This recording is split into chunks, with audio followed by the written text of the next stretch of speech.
আপনাদের হোস্ট যৌবনিক পডকাস্টের আরেকটি এপিসোড নিয়ে হাজির হয়েছে আপনাদের সামনে। আমাদের আজকের পর্বের অতিথি ঐশী আহমেদ। ঐশী বর্তমানে কাজ করছে নেদারল্যান্ডসের অ্যামস্টারডাম বিশ্ববিদ্যালয়ে স্টেম সেল বায়োলজি অ্যান্ড হেমাটোপোয়েসিস বিভাগের একজন পিএইচডি গবেষক হিসেবে।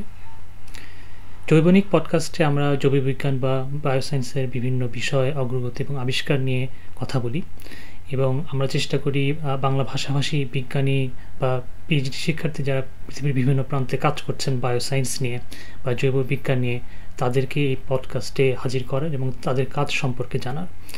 আর তারই পরিক্রমায় আমরা এই পডকাস্টে স্টেম সেলের উপরে একটি মিনি সিরিজ আয়োজন করেছি। এর আগের পর্বে আমাদের অতিথি ছিলেন হাসান আল রেজা। তার সাথে আমরা কথা বলেছিলাম তার গবেষণার বিষয়বস্তু লিভার অর্গানয়েড নিয়ে। আর এই পর্বে আমরা ঐশীর সাথে আলাপ করব তার কাজের বিষয় বা গবেষণার বিষয়বস্তু হেমাটোপয়েটিক অর্গানয়েড, যেটা স্টেম সেলেরই একটা উল্লেখযোগ্য অংশ, সেই বিষয়টি নিয়ে। আর সেই সাথে থাকবে স্টেম সেল গবেষণায় এথিক্যাল অ্যাসপেক্ট বা নৈতিকতা বিষয়ে একটা ছোট আলাপচারিতা। তো চলুন কথা না বাড়িয়ে শুরু করা যাক আজকের পর্বটি। হ্যালো ঐশী, তোমাকে অনেক শুভেচ্ছা এবং স্বাগতম আমাদের যৌবনিক পডকাস্টে। কেমন আছো? এই তো ভালো আমিন ভাইয়া, আপনি কেমন আছেন? হ্যাঁ, ভালো আছি। Thank you. প্রথমেই আমরা জানতে চাই তোমার ইন্ট্রোডাকশন এবং ব্যাকগ্রাউন্ড জি ছোট করে আমাদের দর্শক শ্রোতাদের জন্য। জি তো আমি তো বড় হয়েছি ঢাকায়, বাংলাদেশে। ওখানেই আমি আমার ব্যাচেলার্স করলাম নর্থ সাউথ থেকে। ব্যাচেলার করেছি বায়োকেমিস্ট্রি অ্যান্ড বায়োটেকনোলজির উপর। অ্যান্ড ব্যাচেলার্স এর থিসিসের সময় আপনার সাথে আমার পরিচয় হয় আইসিবিডিআরবিতে। সেখানে আমি জিবিএস গুলিয়ান বারি সিনড্রোম নিয়ে থিসিস করি। ব্যাচেলার্স এর পর আমি মাস্টার্স করার জন্য অ্যাপ্লাই করি বিভিন্ন জায়গায় এবং জার্মানিতে ফাইনালি পৌঁছাই আমার মাস্টার্স করার জন্য, যেটা আমি master in medical life sciences নামে একটা প্রোগ্রামে করি। ওখানেও আমার থিসিস ছিল ইনফ্লামেশন রিলেটেড ডিজিজ নিয়ে, IBD specifically, inflammatory bowel disease. আর মাস্টার্স শেষ হয় আমার 2022-এর মাঝে। এবং তারপরে আমি পিএইচডির জন্য অ্যাপ্লাই করি এবং এখন আমি থার্ড ইয়ার থার্ড ইয়ারে আছি আমার পিএইচডির। এবং আমি আমার পিএইচডি করছি আমস্টারডামে, নেদারল্যান্ডস। আর আমার পিএইচডি ডেভেলপমেন্টাল হেমাটোপোয়েসিস এর উপর, যেটা নিয়ে আমি পরে আচ্ছা, আরো ব্যাখ্যা করব। ইন ডিটেইলে তো শুনবো। হ্যাঁ, অবশ্যই। স্টেম সেল রিসার্চ এবং ডেভেলপমেন্টাল বায়োলজি। রাইট। জি আচ্ছা, তুমি বলছিলে তুমি নর্থ সাউথে বায়োকেমিস্ট্রি এন্ড বায়োটেকনোলজিতে ব্যাচেলর করেছো। আমার জি জানার ইচ্ছা, এটা কি মানে তোমার নিজের ইচ্ছায় নাকি মানে why ও you end up there? Good question. নিজের ইচ্ছা, ফুললি নিজের ইচ্ছা ছিল। আমি আই থিঙ্ক ও লেভেল এবং আরো বেশি এ লেভেলে আমি যখন বায়োলজি সাবজেক্টটা পড়ি, হুম, বায়োলজি পড়ার সময় আই ফিল যে I felt that I found it the most interesting, and ওই হুম, কিউরিওসিটিটা আই জাস্ট ফলোড দ্যাট। প্রথমে ডাক্তারি পড়তে চেয়েছিলাম, হুম, পরে আব্বু আমার সাথে কথা বলে ওরা বুঝলো যে আমার ইন্টারেস্ট বেশি রিসার্চের দিকে। তো ওরাই বললো যে তুমি একটু চিন্তা করো, ডাক্তারি পড়বো না রিসার্চ। হুম, অ্যান্ড আমি একটা আপুকে চিনতাম, ও বায়োকেমিস্ট্রি বায়োটেকনোলজি করছিল নর্থ সাউথে, অ্যান্ড ও রেকমেন্ড আচ্ছা, করে। অ্যান্ড তারপরে আমি সেই প্রোগ্রামে ভর্তি হই নর্থ সাউথে। Very right. Happy I did that. অনেক ভালো একটা প্রোগ্রাম ছিল ফর শিওর। That's wonderful. তুমি বলছিলে যে তোমার মাস্টার্স ছিল জার্মানিতে, জি, masters in medical science, medical life sciences. Medical life science, right? এইখানে তুমি আসলে পার্টিকুলারলি কি ধরনের সাবজেক্ট গুলো পড়েছো? আচ্ছা মানে আচ্ছা। ব্যাচেলর থেকে ডিফারেন্ট কিছু ছিল কিনা, এবং স্পেশালি ইয়েস। এখানে তোমার কোনো রিসার্চ প্রজেক্ট ছিল কিনা, এটা যদি আমাকে। জি, ডিফারেন্ট ছিল। ইনফ্যাক্ট ডিফারেন্ট ছিল বলেই আমি মেডিকেল লাইফ সায়েন্সেস চুজ করি। আমি বায়োকেমিস্ট্রি এন্ড বায়োটেকনোলজি অনেক এনজয় করেছি, কিন্তু আমি একটু মেডিকেল অ্যাসপেক্টটা ওয়াজ মিসিং ওই প্রোগ্রামে। তো হুম, আমি যখন মেডিকেল লাইফ সায়েন্সেস প্রোগ্রামটা পাই, ওই কারিকুলামটা অ্যাট্রাক্ট করে আমাকে অনেক। এবং মেডিকেল লাইফ সায়েন্সেস এর মধ্যে আমি ফিজিওলজি নিয়ে বেশি পড়েছি, ক্যান্সার নিয়ে অনেক কভার হয়েছে, disease research, pharmaceutical, kinetics, dynamics, specially disease related অনেক ছিল এবং হুম, কিছু ওভারল্যাপও ছিল। সো জেনেটিক্স, স্ট্যাটিস্টিক্স, এই ধরনের টপিকস, ইমিউনোলজি, এগুলো আমার ব্যাচেলার্সে অনেক এলাবোরেটলি পড়েছিলাম, and এগুলো ওভারল্যাপ ছিল আমার মাস্টার্সের আচ্ছা সাথে। বাট হুম, ডেফিনেটলি আরো মেডিকেল, আরো ক্লিনিক্যাল একটা পার্সপেক্টিভ পেয়েছি আমি আমার মাস্টার্স এর থ্রুতে, যেটা আমি আশা করছিলাম যে পাবো। আর আমার মাস্টার্স থিসিস, আমি যেখানে আমার মাস্টার্স করি এটা হচ্ছে কিল, নর্থে, জার্মানির। অ্যান্ড ওখানে they have kind of hub বলা যায়, or core research on IBD, which is hmm, inflammatory bowel disease. Actually right, বাংলাদেশে আই থিঙ্ক আইবিডি না হলেও আইবিএস অনেক কমন আজকাল। আইবিডিও হুম, মনে হয় হতে পারে, I am not sure. And hmm, আইবিডির আন্ডারে হচ্ছে আলসারেটিভ কোলাইটিস আর ক্রোনস ডিজিজ, এই দুটো। আর আমার প্রজেক্টটা ছিল ক্রোনস ডিজিজ নিয়ে, এবং একটা হুম, স্পেসিফিক ইমিউন পাথওয়ে নিয়ে সেলের ভিতর, একটা স্পেসিফিক প্রোটিন নিয়ে, যে ওটা যদি মিউটেটেড থাকে বা না থাকে ওটার এফেক্ট কি হবে ওই ডিজিজের উপর। আচ্ছা আচ্ছা, এখানে কি তোমরা আহ, পার্টিকুলার পেশেন্টের টিস্যু স্যাম্পল নিয়ে কাজ করেছো? আমরা পেশেন্ট নিয়ে কাজ করিনি, কিন্তু আমরা ক্রোনস ডিজিজ পেশেন্টসদের মধ্যে কি ধরনের পলিমরফিজম অথবা মিউটেশন প্রেভালেন্ট, আচ্ছা সেরকম একটা মিউটেশন নিয়ে কাজ করেছিলাম। কিন্তু সেই মিউটেশনটা আমরা স্টাডি করেছিলাম মাউস সেলস এর মধ্যে। মাউস থেকে আমরা ম্যাক্রোফেজেস কালেক্ট করি। সেই মাউসটাকে তৈরি করা হয়েছিল এক ধরনের জেনেটিক্যাল ইঞ্জিনিয়ারিং করে, যাতে করে ওরা ওই মিউটেটেড জিনটা এক্সপ্রেস করে। জিনটা এক্সপ্রেস করে, অথবা Right. হ্যাঁ, মিউটেটেড জিনটা এক্সপ্রেস করেন। হুম, হুম, তারপরে আমরা স্টাডি করেছিলাম সেই সেলস গুলো, অ্যান্ড সেই right, সেলস গুলোর উপর আমি বিভিন্ন এক্সপেরিমেন্ট করেছিলাম ওয়াইল্ড টাইপের সাথে, দেখার জন্য যে কি ধরনের ডিফারেন্সেস আসে ওই right, প্রোটিনের পাথওয়েতে, সিগন্যালিং পাথওয়েতে। right. তুমি মাস্টার্স করেছো জার্মানিতে এবং পিএইচডি করতে আসলে নেদারল্যান্ডস আমস্টারডামে। এখানে কি কোনো পার্টিকুলার রিজন আছে যে জার্মানিতে মাস্টার্স, আমস্টারডামে পিএইচডি? কোনো প্রি প্ল্যানিং ছিল না, আমার একমাত্রই ইচ্ছা ছিল যে থাকার ইউরোপে, যে আমি পিএইচডি করতে চেয়েছিলাম। ব্যাচেলার সময় থেকে আমি জানতাম আমি পিএইচডি করতে চাই। আমি যখন মাস্টার্স শেষ করছি 2022-এর সামারে, তখন আমি অনেক পিএইচডি পজিশনস অ্যাপ্লাই করছিলাম। আর আমার প্র্যাকটিক্যালি চিন্তা করে দেখা গেল যে আমি যদি জার্মানিতে থাকি তাহলে ভালো, কারণ তাহলে আমি রেসিডেন্সি, সিটিজেনশিপ সবকিছু আরো দ্রুত পেতে পারবো। কয়েকটা অফার ছিল ওই সময়, আর আমি কোলন চুজ করি তখন। তো আমি কোলনে মুভ করি মাস্টার্স শেষ করার পর পিএইচডি করার জন্য। তো আমি ওদেরকে বলেছিলাম যে আমি মাউস ইঁদুর নিয়ে অত রিসার্চ করতে চাই না।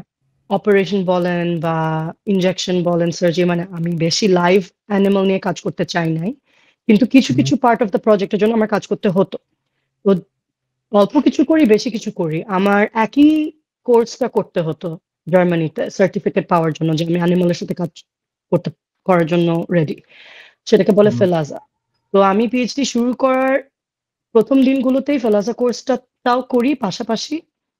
অ্যান্ড প্রথম দিনেই আমি অলরেডি মানে জানি যে এটা আমার পক্ষে সম্ভব না। মানে যখন ইঁদুরটা সামনে ছিল, আমি আমার থিওরি এক্সামটা পাস করলাম, প্র্যাকটিক্যালের সময় আমাদের যা যা করতে হবে প্রথম দিনেই আমি, মানে হাফ ডে পরে I was like already I knew that এটা কমপ্লিটলি ইম্পসিবল আমার জন্য, সাইকোলজিক্যালি স্পিকিং। এথিক্যালি বুঝতে আমি পারছি। জানি অনেক মানুষের অনেক প্রশ্ন আছে, কিন্তু সায়েন্সে অনেক কেয়ারফুল থাকে যে সবকিছু এথিক্যাল নিয়ম অনুযায়ী করা হচ্ছে। মাউসের সাথে যে যে এক্সপেরিমেন্টই হোক না, কয়টা মাউস ইউজ করা হচ্ছে, অল অফ দ্যাট। কিন্তু তারপরে আমি আমার সুপারভাইজারের কাছে যে বলি দ্যাট আমার পক্ষে, মানে আমি মাউস নিয়ে কাজ করতে পারবো না। Eventually, long story short, I quit within 1 week. আরেকটা অফার যেটা ছিল আমস্টারডামে, I reach out to them যে, and on the only basis যে I really liked the group and I really liked the supervisor, and I was like, আপনাদের কি অন্য কোনো project আছে, because then I would like to join.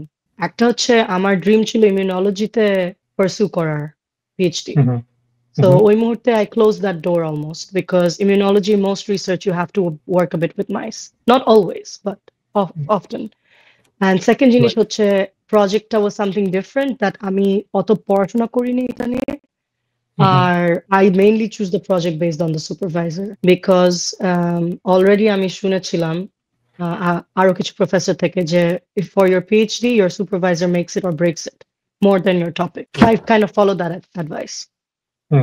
So তুমি যে এখন পিএইচডি করছো আমস্টারডামে, তোমার পিএইচডির গবেষণার বিষয়বস্তু সম্পর্কে আমাদেরকে যদি ব্রিফলি কিছু বলার সুযোগ থাকে। হ্যাঁ, অবশ্যই। তো আমি যেটা নিয়ে কাজ করছি সেটা হচ্ছে প্রথমত স্টেম সেলস নিয়ে। তো স্টেম সেলস আমরা হয়তো জানি হচ্ছে এমন ধরনের সেল যার কোনো আইডেন্টিটি নাই। আমাদের লিভার সেল আছে, আমাদের স্কিন সেল আছে, তাদের একটা আইডেন্টিটি আছে। কিন্তু একটা স্টেম সেল হচ্ছে যে কোনো কিছু হতে পারে। আর আমরা যে স্টেম সেল নিয়ে কাজ করি সেটাকে বলে IPSC, so induce pluripotent stem cell. এটা এক ধরনের ডিসকভারি ছিল যেটাতে নোবেল প্রাইজ পায় একজন জাপানিজ সায়েন্টিস্ট 2012 সালে। Yes, exactly. And IPSC basically হচ্ছে আপনি আপনার একটা নর্মাল সেল নেবেন, যেটাকে বলি আমরা স্পেশালাইজড সেল, ধরেন লিভার সেল আর স্কিল সেল। সেই সেলটাকে নিয়ে ইয়ামানাকা ফ্যাক্টরস দিয়ে, যেটা ইয়ামানাকা উনি ডিসকভার করেছে, these are some transcription factors. এই ট্রান্সক্রিপশন ফ্যাক্টরস গুলো অ্যাড করে ওই সেলগুলোকে you reprogram it to become iPSC. So it basically goes and programs the gene and the genetic machinery to express pluripotency genes, which means after that ওই সেলটা একটা stem cell হয়ে যাবে, and সেই স্টেম সেলটাকে আপনি যে কোনো ডিরেকশনে পুশ করতে পারবেন to become another specialized cell. So আমি আইপিএসসি নিয়ে কাজ করছি, কিন্তু আমার টপিকটা হচ্ছে ডেভেলপমেন্টাল বায়োলজি এবং হেমাটোপোয়েসিস নিয়ে। তো হেমাটোপোয়েসিস অর্থ হচ্ছে the generation and formation of blood, অর্থাৎ all blood cells, immune cells, white blood cells, red blood cells, platelets, এবং এই পুরো প্রসেসটা আমি স্টাডি করছি in this model called an organoid. Specifically আমরা এটাকে ডাকি হেমাটোপোয়েটিক অর্গানয়েড। সো হেমাটোপোয়েটিক অর্গানয়েড গুলোকে আমরা তৈরি করি আইপিএসসি থেকে। তো প্রথমে থাকে আইপিএসসি সেল, ওগুলোকে আমরা একটু স্পেসিফিক ওয়েতে ট্রিট করি, স্পেসিফিক গ্রোথ মিডিয়া দিয়ে, সাইটোকাইনস দিয়ে, গ্রোথ ফ্যাক্টরস দিয়ে, to push it towards becoming this thing called a hematopoietic organoid. And a hematopoietic organoid টা একটা 3D model of cell culture. So normally আমাদের 2D model থাকে, and এই ক্ষেত্রে আমাদের একটা 3D organization হয় cells গুলোর, that is more true to the real biology. And সেই hematopoietic organoid is this model that is able, after 4 to 8 weeks of culture, so very long time, it is able to produce blood cells. So red blood cells in our case. এই hematopoietic organoidটা নিয়ে আমরা কাজ করি, আমরা জানি এটা 8 সপ্তাহ পর ব্লাড তৈরি করতে পারবে। যেটা রিসার্চ করছি সেটা হচ্ছে এই অর্গানয়েডটা is basically mimicking the fetus a little bit. যখন একটা বাচ্চা বড় হচ্ছে মায়ের পেটের মধ্যে, তাদের তো ডিফারেন্ট অর্গান ডিফারেন্ট পয়েন্টে বড় হচ্ছে, কিন্তু একটা স্পেসিফিক টাইমে তাদের পুরো হেমাটোপোয়েটিক সিস্টেম, তাদের পুরো ব্লাড সিস্টেমটা তৈরি হয়। সেই ব্লাড সিস্টেমটা যে তৈরি হচ্ছে সেটাই মিমিক করছে আমাদের এই হেমাটোপোয়েটিক অর্গানয়েড মডেলটা, অ্যান্ড সেটাই আমি স্টাডি করছি এই মডেলটার মধ্যে, কারণ আপনি তো নর্মালি কোনো ফিটাস স্টাডি করতে পারবেন না। So এই মডেলটা gives us the ability to study that whole process. হ্যাঁ, সেটাই। আমি আসলে যেটা জানতে চাচ্ছিলাম যে যেহেতু অর্গানয়েড মডেলটা বেশ নতুন একটা টেকনোলজি এবং এটা সম্পর্কে আমার আইডিয়া বেশ কিছুটা কম। আমরা আইপিএস সেল থেকে বিভিন্ন ধরনের অর্গানয়েড জেনারেট করতে পারি, কারণ এর আগে আমরা শুনেছি যে হেপাটিক অর্গানয়েড আছে, লিভার অর্গানয়েড আছে, ব্রেইন অর্গানয়েডও আছে। সো এই আইপিএস সেল থেকে অর্গানয়েড জেনারেট করার যে প্রসেসটা, এটা কিভাবে হয়? মানে এখানে আমরা কি ধরনের ফ্যাক্টরস আসলে অ্যাড করি যেটার মাধ্যমে আমরা পার্টিকুলার কোন একটা অর্গানের অর্গানয়েড তৈরি করতে পারি?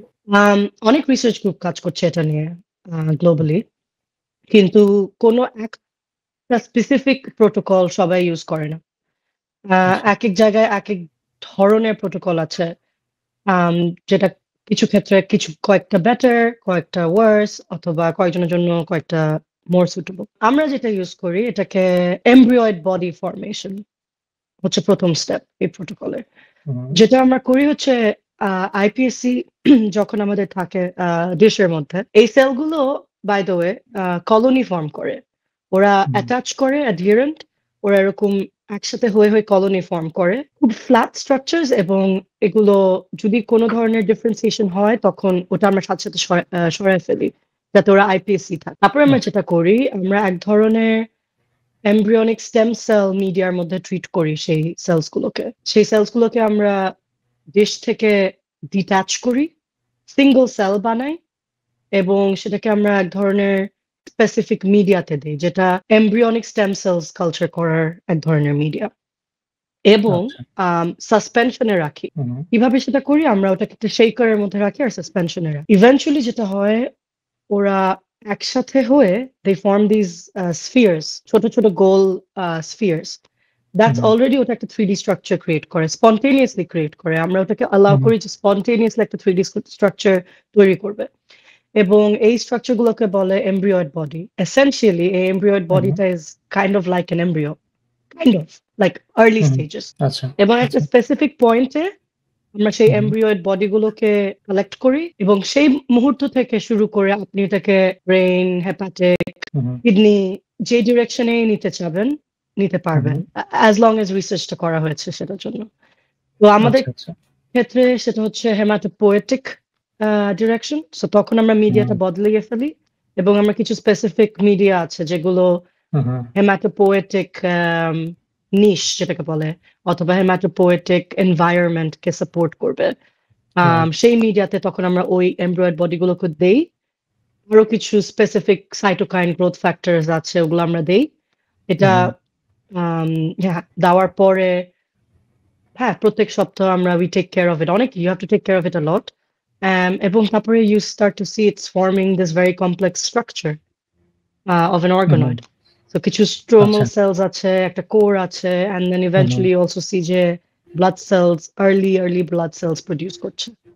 রাইট, এখানে আমি একটা এথিক্যাল প্রশ্ন করি, এটা সায়েন্সের ক্ষেত্রে রিলেভেন্ট। এই যে তুমি বলছো যে এমব্রায়ো লাইক একটা স্ট্রাকচার তৈরি হচ্ছে, এটা কি সম্ভব কিনা যে এই এমব্রায়ো লাইক স্ট্রাকচারটাকে আমরা যদি কালচার করতে থাকি আরো এনরিচড মিডিয়াতে, there is a possibility it can turn into live embryo like with beating heart and something. যদি এরকম হয়ে থাকে তাহলে এখানে আসলে এথিক্যাল অ্যাসপেক্টটা কি, যে আমরা আসলে কি এমব্রায়োনিক স্টেম সেল নিয়ে গবেষণার যেটা একটা অন্তরায়, যে অনেকে এটা একটা এথিক্যাল ইস্যু তুলেন যে এমব্রায়োনিক স্টেম সেল নিয়ে আমরা যদি কাজ করে থাকি, it is a potential human being, কাজে এটা নিয়ে গবেষণা করা উচিত কিনা সেটা নিয়ে একটা বিতর্ক আছে। আইপিএস এর যেটা সুবিধা সেটা হচ্ছে যে এটা এমব্রায়ো থেকে কালেক্ট করা হয় না, এটা human body differentiated cell, specialised cell থেকে কালেক্ট করা হয়। কিন্তু এই আইপিএস সেলও যদি এখান থেকে যদি আমরা এমব্রায়োলিক স্ট্রাকচার পাই এবং পটেনশিয়াল এটা যদি একটা হিউম্যান বিইং হতে পারে, সেক্ষেত্রে কোনো এথিক্যাল ডাইলেমা আছে কিনা, বা এটা নিয়ে কোনো ডিসকাশন হচ্ছে কিনা কখনো? সবসময় ডিসকাশন সবসময় হচ্ছে। এই ফিল্ডে থাকলে এই আলোচনাগুলো অনেক হয়, অনেক ইন্টারেস্টিং অ্যাজ ওয়েল। প্রথমত yes or no, yes absolutely. যদি কোনো লিমিটেশন না থাকে, কোনো এথিক্যাল ব্যারিয়ার না থাকে, you are free to go. I am sure scientist can figure out একটা full foetus to push it towards becoming a fully functioning baby maybe. It's hard to hear it, কিন্তু এটাই আমার মনে হয় সম্ভব। কিন্তু আপনার তাও কোনো না কোনো সেল থেকে শুরু করতে হবে, কোনো কিছুই তো একদম স্ক্র্যাচ থেকে না। এবং এথিক্যালের দিক দিয়ে অনেক গাইডলাইন্স আর রুলস আছে, এক এক কান্ট্রিতে এক এক রকম। জেনারেলি ইউরোপে সিমিলার একটা স্ট্যান্ডার্ড আছে, similar to I think US. তো সেটা হচ্ছে I think এখন আমার on the top of my head মনে নাই, but like a certain number of days আছে, day 22 or 21, like a certain number of day, অথবা একটা certain like early developmental stage পর্যন্ত আপনি কালচার করতে পারবেন। এরপর allowed না embryonic, পুরো fully embryonic state a culture করা। কিছু কিছু জায়গায় এটা একটু lenient, সো চায়নাতে এটা অ্যাকচুয়ালি আরেকটু বেশি করা যায়, which is interesting. সো ওরা আরেকটু পুশ করে ওই ব্যারিয়ারটা। যখন আপনি বলছেন live, just to clarify, obviously সবকিছুই এখানে অ্যালাইভ, কিন্তু নট উইথ আ ফুল একটা হিউম্যান বিইং তো না, একটা হিউম্যান কনসিয়াসনেস তো না। সো এথিক্যাল কোয়েশ্চেন সবসময় থাকবে। আমাদের মেইন এইমটা কি? আমাদের মেইন এইম যদি আমরা চিন্তা করি, ইট ইজ ডিজিজ বার্ডেন কমানো, থেরাপি ক্রিয়েট করা, মানুষের জীবন স্ট্যান্ডার্ড অফ লিভিং ইমপ্রুভ করা, এটা আমাদের গোল, তাই না? তো then of course we have to maintain boundaries and keep it within boundaries so that we stick to that goal. আমরা যদি এখন একটা হিউম্যান বিং ক্রিয়েট করা স্টার্ট করে দিই, যেটা গোল completely different, that is playing God, and তখন আরো অনেক ধরনের কন্ট্রাডিকশনস, আরো অনেক ধরনের ইস্যুস, প্যান্ডোরাস বক্স খোলা হবে। এই হিউম্যান বিংটা কি আমাদের মতো আরেক রকম হিউম্যান বিং হবে? এই human বিংটা how will they be a fully functioning normal person, and if they're not, are they going to be treated the same or not the same? আমি যদি সব দিক দিয়ে চিন্তা করি, প্রথমে কি আমরা কিছু করব, আর যদি করি সেই হিউম্যান বিং আর আমরা, আমাদের মধ্যে কোনো পার্থক্য থাকবে? তাদের কোনো প্রবলেম হলে ডিজিজ রিলেটেড একইভাবে ট্রিট করা হবে, তাই না? মানে এটা অনেক অনেক ধরনের কোয়েশ্চেন আসে। আর সবচেয়ে ইন্টারেস্টিং কোয়েশ্চেন আসে হচ্ছে ব্রেইন অর্গানয়েড রিসার্চে, যেখানে সবচেয়ে, আমার তো হেমাটোপোয়েটিক আছে, এটা নিয়ে অত কিছু নাই, কিন্তু ব্রেইন অর্গানয়েডস যারা করে তারা ইউজুয়ালি যেটা করে একটা specific part of the brain, full brain তো না। সো তখন এই কোয়েশ্চেন গুলো আসে যে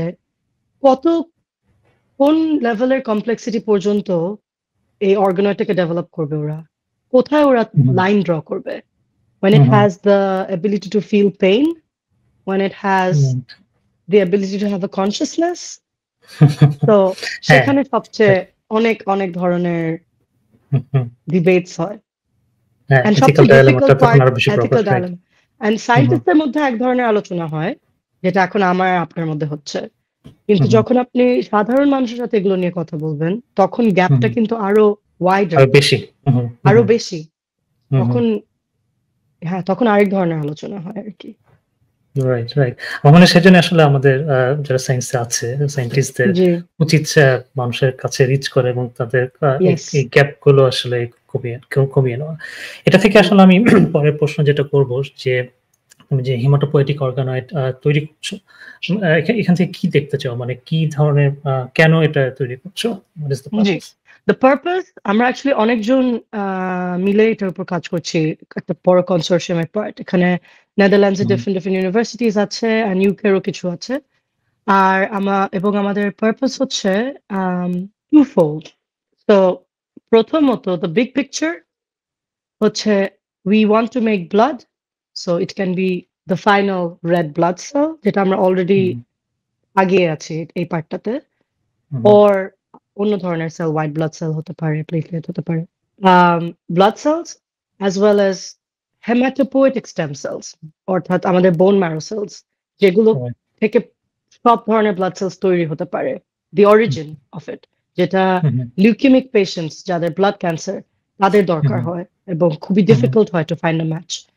সো আমাদের গোল হচ্ছে এগুলো ল্যাবে গ্রো করা, কালচার করা, ডেভেলপ করা, যাতে করে একদিন we can upscale it and transplant it to patients who need it, so that there is enough out there and they don't have a donor burden. So donor burden reduce kora by producing it in the lab.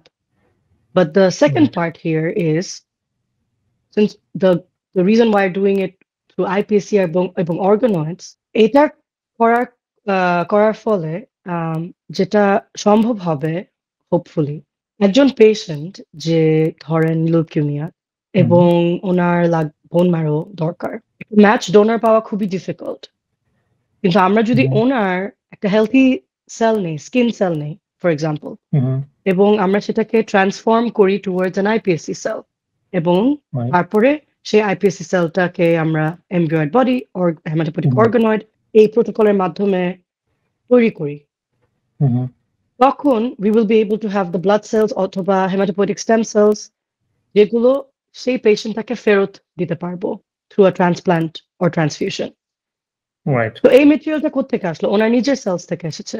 So then they will not reject it because it has its own genetic background. So it's both not only reducing burden by creating it in the lab, but creating it using patient's own material, matched material, so there will not be any rejection. Right. It's I think transplantation, auto transplantation. I believe so. Right. Autologous transplantation, যেটা পেশেন্টের নিজের body থেকে এটা transplant করা হচ্ছে, কাজেই there is no risk of graft rejection, যেটা একটা খুব বড় গ্লোবাল ক্লিনিক্যাল বডি। তোমার গবেষণার যে প্রজেক্টটা, এটা কোনো আপডেট বা অগ্রগতি আমরা যদি জিজ্ঞেস করি যে সাংবাদিকরা যদি জিজ্ঞেস করে যে আপনি কতদূর এগোলেন আপনার এই about this victory? সো যেটা আমি স্টাডি করছি হচ্ছে খুব আর্লি একটা ফেজ অফ ডেভেলপমেন্টাল হেমাটোপোয়েসিস। যখন ফিটাসটা বড় হচ্ছে মায়ের ভেতর, সেই তখন একটা স্টেজ আছে যে মুহূর্তে প্রথম বডির ফার্স্ট হেমাটোপোয়েটিক স্টেম সেলস গুলো তৈরি হয়। অনেক দুই ধরনের জিনিস আছে, হেমাটোপোয়েটিক প্রোজেনিটর সেল এবং স্টেম সেল। এটাকে একসাথেও বলা যায়, কিন্তু haematopoietic stem cell is the one যেটা আপনার বোনের ভিতরে গিয়ে ওই আপনি যখন মায়ের পেটে তখন থেকে শুরু করে আপনার বোনের ভিতরে যাবে এবং আপনার জীবন জুড়ে সেইখান থেকে আপনার প্রতিটা ব্লাড সেল তৈরি করবে ফরএভার। এটা হয় যখন আপনি আপনার মায়ের পেটে। এটা শুধুমাত্র true nascent haematopoietic stem sell থেকে হয়, which is a very rare population, খুবই অল্প একটা population. I'm trying to find that population and that whole process of the birth of the hematopoietic stem cell in my organoid. যেহেতু আমরা জানি it's able to produce enucleated red blood cell, তার মানে হচ্ছে এই প্রসেসটা হচ্ছে অর্গানয়েডটার ভিতরে। and এই প্রসেসটা যখন হয়, এটা হয় একটা flat endothelial layer cell layer থেকে। তো ফিটাসের যে জায়গায় এটা হচ্ছে সেই জায়গায় এক ধরনের সেল পপুলেশন আছে, ইটস কল্ড হিমোজেনিক এন্ডোথেলিয়াম। তো এন্ডোথেলিয়াল সেলস অনেক ধরনের হয়, these are flat cells. In the hemogenic endothelium একটা খুবই rare population of cells and they have hemogenic potential. So কি হয়, খুব দ্রুত একটা ট্রানজিশন প্রসেসের থ্রুতে এই হেমোজেনিক এন্ডোথেলিয়ামটা আস্তে আস্তে এরকম করে প্রোট্রুড করে অ্যান্ড দেন সার্কুলার শেপ হয়ে ক্লাস্টার ফর্ম করে এবং ডিট্যাচ হয়ে বাড অফ করে ফেলে, লাইক গোল গোল সেল। আচ্ছা আচ্ছা, এন্ডোথেলিয়াম লেয়ার থেকে। এটাকে আমরা বলি endothelial to haematopoietic transformation, transition. I am studying that and I'm trying to study that in the organoid. Very difficult because it's a very very rare population. So আমার এই 2 বছরে আমার প্রথম বছর খুবই ডিফিকাল্ট ছিল, কারণ প্রথম বছর ইজ লাইক আপনি জাস্ট ব্লাইন্ডলি হাঁটছেন ইন ইউর রিসার্চ। এবং হ্যাঁ, 2 বছর আমি যেটা করতে পেরেছি হচ্ছে আমি আমার অর্গানয়েডের ভিতরে এই পপুলেশনটাকে আইডেন্টিফাই করতে পেরেছি। অ্যান্ড এটা আমি করেছি ফ্লো সাইটোমেট্রি থ্রুতে। তো ফ্লো সাইটোমেট্রি যেটা করে হচ্ছে আমি অর্গানয়েড গুলোকে ডেভেলপ করে আমি ওগুলোকে ডিসোসিয়েট করি, ভেঙে ফেলি এবং আমি কিছু অ্যান্টিবডিজ দিয়ে মার্ক করি। তারপরে ফ্লো সাইটোমিটার, যদি আপনি জানেন, ওটা ফ্লো সাইটোমিটারের ভিতর দিয়ে পাস করি। আর ফ্লো সাইটোমিটার যেটা করে ওই অ্যান্টিবডি গুলোকে ডিটেক্ট করে। অ্যান্টিবডি গুলোর মধ্যে কিছু ফ্লোরোফোর থাকে specific to each antibody which will bind to the correct antigen, এবং তারপরে সেই রেজাল্ট অ্যানালাইজ করে আমি দেখতে পারি যে কি ধরনের পপুলেশন আছে আমার অর্গানয়েডের ভিতরে। এন্ড আমি সেটা ডিফারেন্ট টাইম পয়েন্টসে করি, লাইক 2 দিন পর পর ধরেন, যাতে করে আমি বের করতে পারি কোন সময় ওই হিমোজেনিক এন্ডোথেলিয়ামটা আসে এবং ওই ট্রানজিশন প্রসেসটা করে। এটা 2-3 দিনের মধ্যে হয়, 2-3 দিন। তো আমি ওই টাইম পয়েন্টটা বের করতে পেরেছি, নাম্বার 1। নাম্বার 2, আমি যেটা করতে পেরেছি, আমি সেই সেলগুলোকে আইসোলেট করেছি, এই হেমোজেনিক এন্ডোথেলিয়াল সেলগুলোকে, এবং সেগুলো দিয়ে আমি 2 ধরনের এক্সপেরিমেন্ট করেছি। একটা হচ্ছে কালচার করেছি এগুলোকে দেখার জন্য যে কালচারের মধ্য দিয়ে ওই ট্রানজিশনটা হয় নাকি না। আর যেটা করেছি হচ্ছে সিঙ্গেল সেল সিকোয়েন্সিং করেছি। এটা বাল্ক সিকোয়েন্সিং না, সিঙ্গেল সেল সিকোয়েন্সিং হচ্ছে প্রত্যেকটা সেল ইন্ডিভিজুয়ালি তাদের আরএনএ প্রোফাইলটাকে স্টাডি করা। তো সেই সেলগুলোকে আমি একটা সিকোয়েন্সিং ফ্যাসিলিটিতে পাঠাই এবং ওরা আমাকে আমাদের রেজাল্ট দেয় ওদের ট্রান্সক্রিপ্টোমের ব্যাপারে, মানে আরএনএ প্রোফাইলের ব্যাপারে। এবং আমি বায়োইনফরমেটিশিয়ান না, বাট থ্যাঙ্কফুলি আমার কিছু বায়োইনফরমেটিশিয়ান কলিগস আছে, ওদের হেল্পে আমি ওই ডেটা অ্যানালাইজ করতে পারি। এবং এখন আমি হিমোজেনিক এন্ডোথেলিয়াম পপুলেশনটার কি ধরনের আরএনএ এক্সপ্রেস করছে কম্পেয়ার টু আশেপাশের ডিফারেন্ট সেলস, কি ধরনের জিন সিগনেচার ওগুলোকে আইডেন্টিফাই করে, এগুলো আমি স্টাডি করছি, যাতে করে আমি যখন সেটা ডিফাইন করতে পারবো তাহলে we can utilise that to then enrich this population or push this population to go towards the EHT even more, and therefore more efficiently produce hematopoietic stem cells. Right. That's the goal in that. So Right. এখন আমি currently ওই ধাপে আছি. So I have done single cell RNA sequencing, identified the population, আমি culture করেছি, and এখন আমি repeat করছি some of this. এটা this is my main project. But এর মধ্যে আরো কিছু side project আছে যেখানে I've used CRISPR editing as well, mechanosensing check করছি on this transition process. এবার একটু ডিফারেন্ট অন্য ঘরানার প্রশ্ন করি, সেটা হচ্ছে যে স্টেম সেল সায়েন্স বা ল্যাব বেসড সায়েন্স যেটা আছে সেখানে কি ধরনের চ্যালেঞ্জ তুমি ফেস করছো, স্পেশালি ল্যাব বেসড চ্যালেঞ্জে বা স্টেম সেল সায়েন্সে? Stem cell science এর the challenge is stem cells অনেক sensitive ধরনের সেল, অনেক ওদেরকে অনেক স্পেশাল নিডস আছে, অনেক ফ্রিকুয়েন্টলি ওদের মিডিয়া চেঞ্জ করতে হয়, অনেক সেন্সিটিভলি ওদের কালচার করতে হয়। আমাদের পুরো IPSC lab is separate from all other cell biology, এবং খুবই ইজিলি ডিস্টার্বড হয়ে যায় কালচার। এবং ল্যাব বেসড রিসার্চের চ্যালেঞ্জ হচ্ছে অনেক slow, also stem cell research অনেক টাইম লাগে আপনার একটা সলিড রেজাল্ট পেতে। Science in general is mostly failures, and it's the ability to tolerate the frustration and failures and still push through, যার কারণে আপনার যেটা থ্রুতে আপনি হয়তো কিছু মানে বড় করতে পারবেন, কিন্তু ওই ফ্রাস্ট্রেশন আর ফেলিয়ার গুলোকে টলারেট করার শক্তিটাই is the most important. Lab based সায়েন্সে আপনার experiments most of the time কাজ করবে না। কেন কাজ করছে না আপনার কোনো হয়তো আইডিয়াও নাই, সেটা ফিগার আউট করতেই কিন্তু অর্ধেক সময় চলে যায়। একটা রেজাল্ট যদি আসে তারপরে সেই রেজাল্টটা খুবই ইম্পর্টেন্ট হলেও যত টাইম দিয়েছেন ওটার পিছে ইটস অফেন নট প্রপোর্শনাল। কিন্তু আপনি যদি বায়োইনফরম্যাটিক্স করেন, এই যে আমি সিঙ্গেল সেলটা করলাম, এটার থেকে যে ডেটাটা এসেছে সেখানে কিন্তু I can go on and on analyzing that data, so much data there. So bioinformatics tools থাকলে কিন্তু আপনি আসলে, if I being very honest, অনেক রেজাল্ট আরো কম টাইমে ক্রিয়েট করতে পারবেন কম্পেয়ার টু ল্যাব বেসড। এখানে যে মানে ইস্যুটা অ্যারাইজ করে সেটা হচ্ছে যে যারা বায়োইনফরমেটিশিয়ান বা বায়োইনফরমেটিক্স নিয়ে কাজ করছে ড্রাই ল্যাবে, তারা প্রচুর ডেটা অ্যানালাইসিস জেনারেট করতে পারছে, কুইকলি কাজ করতে পারছে, যেহেতু আমাদের কম্পিউটিং প্রসেস এখন অনেক ফাস্ট, অনেক অ্যানালাইসিস আছে, specially in advent of AI. আমাদের এখন প্রোগ্রামিংও করা লাগে না, অলমোস্ট আমি এআই তেই জেনারেট করে ফেলতে পারি কি ধরনের অ্যানালাইসিস আমি করতে চাই। But also on the other side, যে আমি বায়োইনফরমেটিক্যালি যে রেজাল্টটা পাচ্ছি সেটাকে ভ্যালিডেট বা জাস্টিফাই করার জন্য আমাকে ল্যাবে ডেফিনেটলি ফেরত যেতে হচ্ছে, এবং টু সাম এক্সটেন্ট যেটা বলছে যে অ্যানিমাল মডেলে চেক করতে হচ্ছে বা অর্গানয়েড মডেলে চেক করতে হচ্ছে যে আসলে এই জিনিসটা কাজ করছে কিনা বা কাজ করবে কিনা।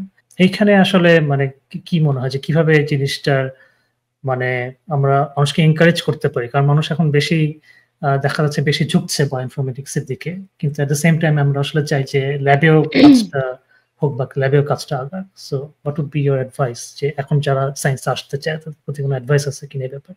Very good question, also very difficult question, কিন্তু আপনার কোয়েশ্চেনের মধ্যেই অ্যান্সারটা ছিল আসলে। I think we always have to remember যে we cannot get rid of lab based work.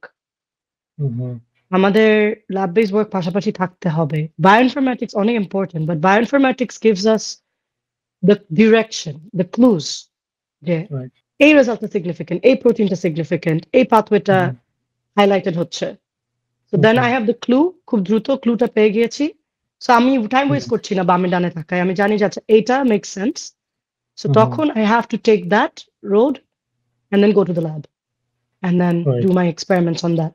আমি কখনোই বলতে পারবো না ওই আচ্ছা এই যে এটা রোড পেপার পাবলিশ করলাম, ফাইন, কিন্তু এটাকে আমরা কখনোই ভ্যালিডেট করে বলতে পারবো না যে হ্যাঁ এই প্রোটিনটা এই রোল আছে বিকজ আমার বায়োইনফরম্যাটিক্স অ্যানালিসিস এটা বলেছে না। You have to then take that, do it in the lab and show যে ইনডিড যেই ডিরেকশন আমাকে বায়োইনফরম্যাটিক্স দিয়েছে ওটা যদি আমি পারসু করি, it solves my problem or whatever, you know, it gives me the answer to my research question. And তখন গিয়ে আপনি combined ভাবে আপনার রিসার্চটাকে পাবলিশ করতে পারবেন। তো Right, right. দুটোই দরকার।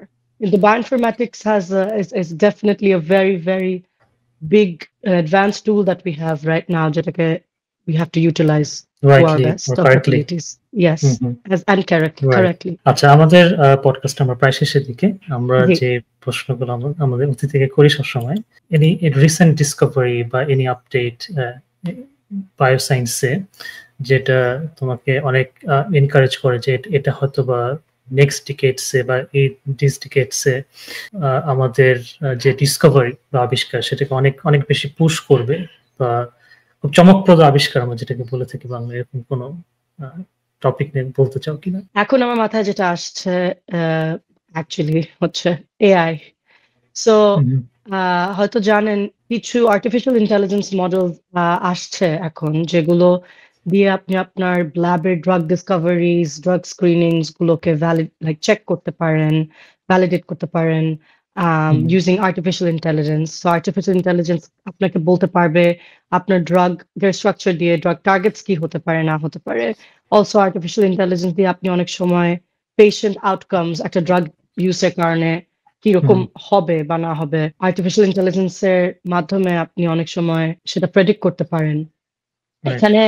এখানে অনেক এক্সাইটমেন্ট থাকলেও we have to be very careful to navigate that কারণ ডেঞ্জারসও আছে তাই না at the end of the day because আমরা এখানে হিউম্যান লাইফস নিয়ে কথা বলছি কিন্তু তাও আমার মনে হয় যে আর্টিফিশিয়াল ইন্টেলিজেন্সের ইউটিলাইজ করে যদি আমরা আমাদের ড্রাগ ডিসকভারিজ অ্যাক্সেলারেট করতে পারি or treatment approaches আমাদের বেশ টাইম সেভ হতে পারে জি এটা একটা আর তাছাড়া যেটা is not very advanced but just recent years I think CRISPR-Cas9 definitely is huge because gene edit করার ফলে আমরা একটা জিনের ফুল পিকচার ওটার রোল কি একটা সেলে না ওটা চলে গেলে কি হতে পারে সেলের ফেট অথবা একটা ডিজিজের ফেট we can study it so CRISPR-Cas9 technology I think is still very relevant and very useful. আপনাকে আমি কোয়েশ্চেনটা যদি করি I'm so much into this iPSL আসলে honestly speaking কারণ এটার মানে একদম ডিসকভারিটা যে মানে যতখানি গ্রাউন্ড ব্রেকিং আমার কাছে মনে হয় যে এটাকে একটা প্যারাডাইম শিফট আমরা বলতে পারি যে আমরা এক সময় যেভাবে চিন্তা করতাম স্পেশালি আমি যখন মেডিকেল সায়েন্সে পড়েছি এমবিবিএস এ তখনও আমাদের টেক্সট বইয়ে লেখা ছিল যে once a cell is differentiated into a specialized cell it cannot go back এটা পিছন দিকে আর যেতে পারে না কিন্তু এখানে তার এই আইডিয়াটা ডিসকভারিটা চ্যালেঞ্জিং ছিল এবং গ্রাউন্ড ব্রেকিং ছিল যে we can actually go back আমরা স্পেশালিস্ট সেল থেকে রিপ্রোগ্রামিং করে পিছন দিকে যেতে পারি জুভেনেট করতে পারি সেলকে and we go back into the pluripotent state এটা সেলের সেটা একটা অন টপ অফ দ্যাট আর একটা যেটা প্রায় একই ঘরানা সেটা হচ্ছে যে ডিরেক্ট রিপ্রোগ্রামিংও করা যায় এটা আমি কোন একটা প্রোগ্রামে বা কনফারেন্সে আমি দেখেছিলাম যে instead of going ধরো skin cell to iPS cell and then to differentiate into something else তারা যেটা করার চেষ্টা করেছিল সেটা হচ্ছে যে স্কিন সেলকে ডিরেক্ট রিপ্রোগ্রামিং মাধ্যমে কার্ডিয়াক টিস্যুতে কনভার্ট করার চেষ্টা করছিল যেটাকে ডিরেক্ট রিপ্রোগ্রামিং বলে মানে আইপিএস সেলে গিয়ে ব্যাক করে আবার না এসে ডিরেক্টলি যদি স্কিন সেলকে কার্ডিয়াক টিস্যুতে কনভার্ট করা যায় রিপ্রোগ্রাম করা যায় আই থিঙ্ক ডিরেক্ট রিপ্রোগ্রামিংটা আইপিএস সেল বেসড এরকম একটা টেকনোলজি বাট আই থিঙ্ক ওই বাইপাসিং করার যে ব্যাপারটা এটা অনেক বেশি ইন্টারেস্টিং লেগেছিল আমি এখন জানি না যে ওই ডিরেক্ট রিপ্রোগ্রামিং করাটা কোন স্টেজে আছে গ্লোবালি এটা একটু পড়েছিলাম আমি এটা নিয়ে কোনো কেউ কাজ করছে জি যদি তোমাকে আমি প্রশ্ন করি যে তোমাকে যদি infinite resource human resource financial resource দেওয়া হয় বায়োসায়েন্সের কোন প্রশ্নটা নিয়ে বা কোন জিনিসটা নিয়ে তুমি কাজ করবে বা গবেষণা অনেস্টলি আমার যদি ইনফাইনাইট রিসোর্স থাকে আমার কাছে আমি বাংলাদেশে বড় হয়ে এখন আমি নেদারল্যান্ডসে পিএইচডি করছি বড় ফ্যাসিলিটিস আমরা দুজনেই দেখতে পাচ্ছি আমাকে যেটা এখনো বদার করে এত রিসার্চ করেও অনেক সময় these are still inaccessible and unaffordable most hmm, people in the world and right. often to less developed countries. তো আমার কাছে অ্যাকচুয়ালি ১ম যেটা মনে হয় যে আমার মেইন গোল ইস আমরা যাই করছি না কেন, এটার end goal has to be to make that therapy affordable and accessible. না হলে এটার কোনো মানে নাই। হুম, হুম, হুম। So infinite resources দিয়ে I want, yeah, of course, the biggest diseases tackle করা, ওগুলোর রিসার্চ আগানো, clinical trials and as soon as possible validate করা। কিন্তু তারপরে also putting a lot of money to figuring out এগুলা কি practical নাকি, এগুলা কি accessible হবে নাকি, হুম, affordable হবে নাকি, and ওইখানে right. রিসার্চ আগানো, হুম, হুম। not just to create something যে এটা possible but to also make sure যে এটাকে আমরা দিতে পারবো সবাইকে, offer করতে accessible হবে পারবো। কিনা, জি, রাইট। ঐশী, তোমাকে অনেক ধন্যবাদ আমাদের থ্যাংক যৌবনিক ইউ ইয়ামিন পডকাস্টে ভাইয়া। সময় দেওয়ার জন্য। এবং আমরা খুবই চমৎকার কিছু আলোচনা করলাম, কিছু এথিক্যাল ডাইলেমা নিয়ে কথা বললাম এবং খুবই in-depth আলোচনা করলাম স্টেম সেলের বিভিন্ন বিষয় নিয়ে। তোমাকে আবারও অনেক ধন্যবাদ আমাদের সময় দেওয়ার জন্য। আশা করি ভবিষ্যতে আবার দেখা হবে এবং কথা হবে। জি, ইয়ামিন ভাইয়া, থ্যাংক ইউ সো মাচ। আমার খুব ভাল লাগলো। এটা নরমালি করা হয় না আমার, যে আমি আমার সায়েন্স নিয়ে তো কারো সাথেই কথা বলা হয় না সায়েন্সের বাইরে। তো আমারও হুম, খুব ভাল লাগলো বাংলাদেশের অডিয়েন্সের সাথে শেয়ার করতে পেরে আ আমার রিসার্চ জার্নি এবং আপনার সাথে। Thank you very much. প্রিয় দর্শক শ্রোতা, আশা করি উপভোগ করেছেন ঐশী আহমেদের সাথে আমাদের এই আলাপচারিতা। যদি আলোচনার উপরে কোনো প্রশ্ন বা মন্তব্য থাকে তাহলে আমাদেরকে জানান সেটা কমেন্ট সেকশনে। যদি স্টেম সেল গবেষণার কোনো নির্দিষ্ট বিষয় সম্পর্কে জানতে চান বা জানা আগ্রহ থাকে সেটাও আমাদেরকে লিখে পাঠান। আর এছাড়াও কোনো পিএইচডি শিক্ষার্থী বা গবেষক যারা স্টেম সেল নিয়ে কাজ করছেন বা বায়োসায়েন্সের যে কোনো বিষয় নিয়ে কাজ করছেন তাদেরকে যদি পডকাস্টে অতিথি হিসেবে দেখতে চান সেটাও আমাদেরকে লিখে পাঠান।